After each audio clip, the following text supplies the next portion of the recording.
Hello and welcome back to another YouTube video. Today I'm going to be doing my 14.6 top lane tier list, so if you enjoy the content, like, subscribe, and let's get into it. Last video I announced that I'm doing a giveaway on my Twitter at the moment. It's a 20 quid RP giveaway for EU West only, as I don't have multi-region accounts. To enter, just have to follow, retweet, like the post, subscribe to YouTube, and write your name in the comments, and I will announce the winner on Tuesday. And that's like a thank you towards the community for supporting me over the last year. It's been great being able to make YouTube videos, but continue on with the video. There were a couple of buffs towards a lot of tanks this patch.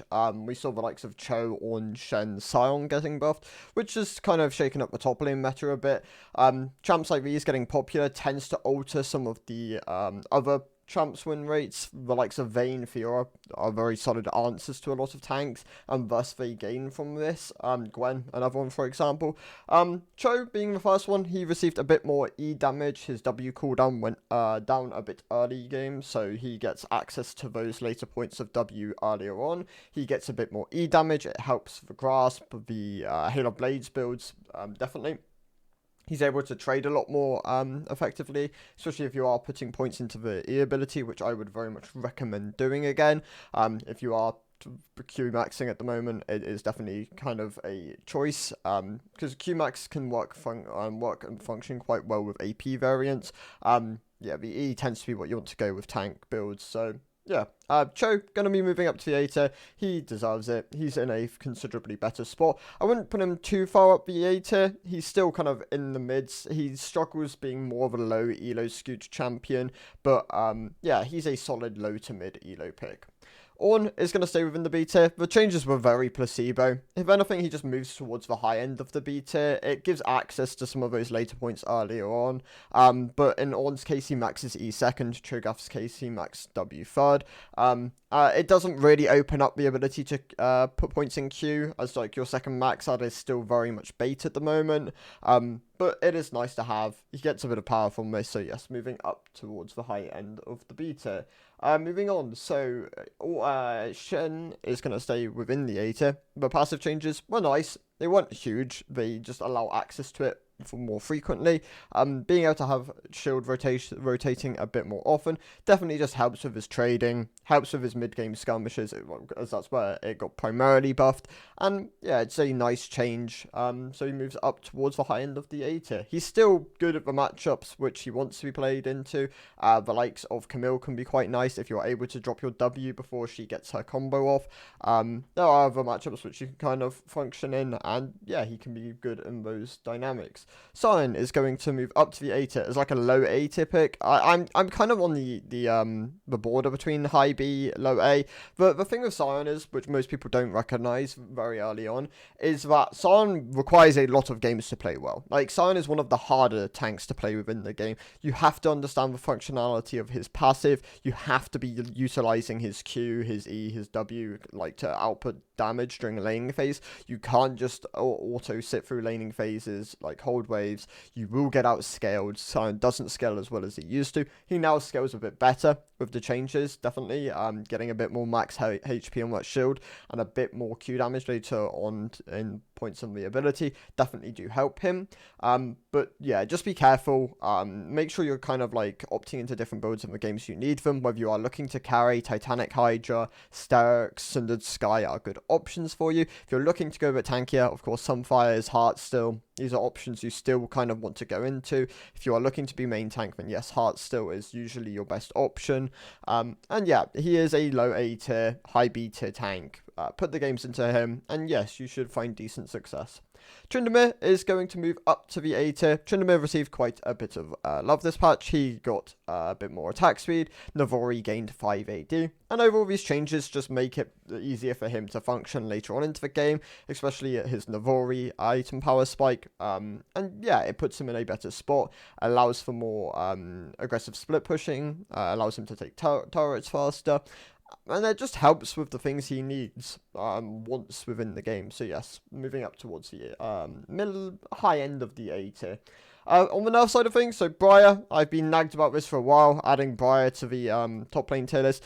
I believe she was probably like an A tier pick, pre-nerfs to this patch. She was performing quite well. The win rate had held up as sample size had gone up as well. I'd given it a go. I'd watched other people give it a go. I've played into it a couple of times now, and it is a solid pick. She, by herself, was a bit too strong. She was too much of a stat stick, and you could kind of just brute force your way through a lot of lanes. Now that that's been tagged down, I reckon it's probably a high B tier, low A tier pick, but it is still a solid option. If you enjoy the pick, I'd very much recommend it. And yeah, she can work as like a gimmicky kind of niche fighter top laner.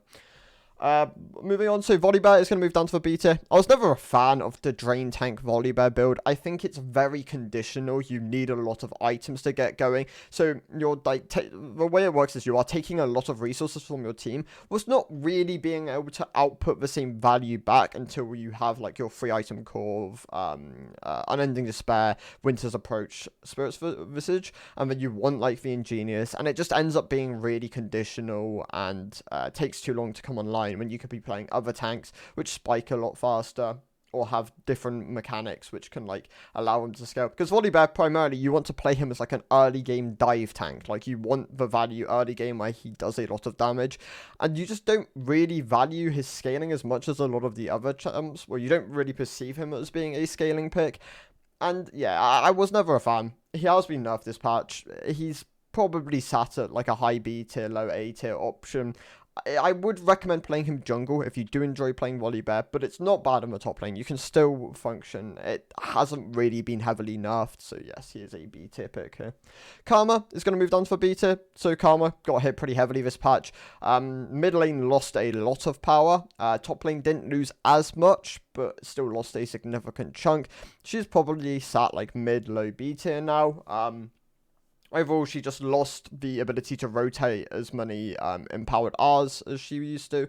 Her mana generation is down. Her Q cost has gone up. So not only is she like draining herself faster, but she's also not able to rotate out as much damage, which has just hurt the champion pretty significantly. So yes, she moves down towards the B tier. Smolder is going to move down to the C tier. Smolder got hit pretty heavily this patch.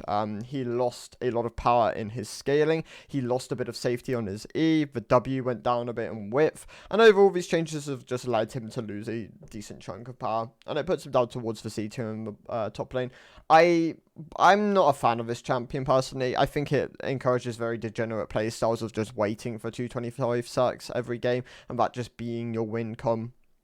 I think in some cases it's fine for like thresholds to be reached like KO, but when it's like as aggressive as Smolder's, yeah, I think it's bad gameplay, and I'm glad he's got nerfed. Gragas is going to move down to the S tier. Honestly, he's close to the A tier. The nerfs towards his health, of course, hurt his passive on top of his base health. It makes him more movable within lane, which is the whole point you are playing Gragas, to like act as like a lane holder. You go even neutral, and then you can kind of just either outscale or you value your displacement more within the game. You can threaten people off waves. You out-sustain them in lane.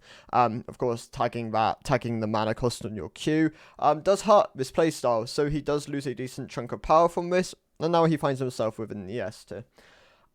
Moving on, so Rek'Sai, I'm actually going to put Rek'Sai in S tier. The problem with Rek'Sai is she might be overpowered. Like, the Sunfire's tank variation with, like, Grasp and stuff has been picking up. Of course, Lodolby made a video on this, but I had seen it cropping up by the time I'd already made my tier list as, like, a possibility of something being very strong. I reckon with play rate, it will go down a bit, which is why I'm not, why I'm hesitant of putting it so high, but, like, I believe as, an AD lane holder, not as a champion which isn't doing as much damage, she is a solid S tier. Maybe as, like, a damage option, she does start to fall off, and you don't want to be playing her as much as, like, a top laner, but more as a jungler. But yeah, as a AD lane holder top laner, with Grasp, Sunfires, and then opting into some either, like, Bruiser options or just continuing to go down the tank route, she's probably an S tier, maybe bordering OP. We'll have to wait and see, though, when, like, the game samples start picking up. Galio, I'm going to add to the C tier as like a temporary pick. I want to see people play Galio top, because I'm really curious to see like how strong he can function within the top lane now. Of course, the changes were very much tailored towards building items like Liandry, being a bit more boozery, a bit more tanky as like a champion.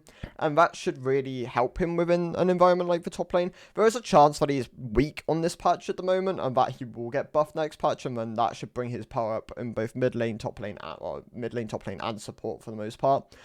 So we'll have to wait and see. But like as a temporary pick, I'm gonna put him in the C tier. Give him a go. See what you can find with his builds.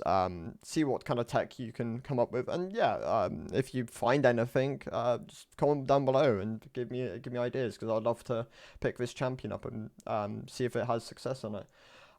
Vayne is going to move. Okay, so yeah, with the wave of tanks coming in, of course, there are going to be champions which actually benefit from this. So Vayne did get nerfed in the patch before, but Vayne should be a benefactor of like Ornn, Scion being buffed for sure. Cho'Gath is another one. If you can like dodge his rupture, which you should be able to, then yeah, she should be really good against that. TF is also going to move back up into the A tier. TF maybe was a bit more of an overshot rather than getting better with the more tanks being introduced. I think he's fine within the top lane. He's just something you don't want to bring out in every game. He does have like strong answers which are common. Things like the Jax can be really painful to play against. But yeah, he probably belongs in the A tier for the most part. And Kayle, I'm going to move Kayle back up into the S tier. The problem with Kayle is she is like a giga low elo skewed champion. There is a chance I need to separate like a low to mid to like high elo tier list, just so people don't get as confused on why there are like certain elite skewed champions in the S tier, and then like obviously low elo skewed ones being like Kayle, for example. But Kayle probably merits an S tier spot again. She is very good in low elo, especially against a lot of tanks where she can stall out, hit level 16, and then utilize the power of her kit. Yeah, should be a solid S tier pick. And then Azir, I'm going to move him down. Azir, of course, is a very hard to play champion. He was also benefiting from the fact that he was kind of bugged in the patch before. I still believe he's a good top laner. If anything, I believe he's a better top laner than mid laner, and has been for a long time. We just never really got to see it in competitive. I believe we saw one person bring it out. They completely ran it down. But it was like one of the worst top laners, so that was unfortunate. But yeah, he belongs in like the A tier section. He's still a solid pick. If you want something with good AP damage and you're highly skilled at Azir, then go ahead, play him. And then Shyvana, I'm going to put it back down to the D tier. This champ's just terrible. I'm sorry. Like, the only person who plays it really is Agharin in the jungle, and he runs, like, PTA Nashers. Within the top lane, no one's really playing this champ. She just loses to way too many things, and, like, yeah, she's low elo skewed, but she's still just giga struggles against a lot of things. I've spoken to Molecule about this, about, like, how can, like, Shyvana function within the top lane, and there's just nothing you can really do. Like, you're too much of a gold sink. You just struggle in too many matchups, and it just becomes too hard to play unless you're playing against very specific matchups. But even then, a lot of them still can just outweigh you or just beat you outright. And yeah, those are my thoughts. So thank you guys for watching. Let me know if you want to see like an elite skewed and like a low elo skewed tier list for like the tier lists I make. Yeah, thank you guys for watching. See you next one. Goodbye.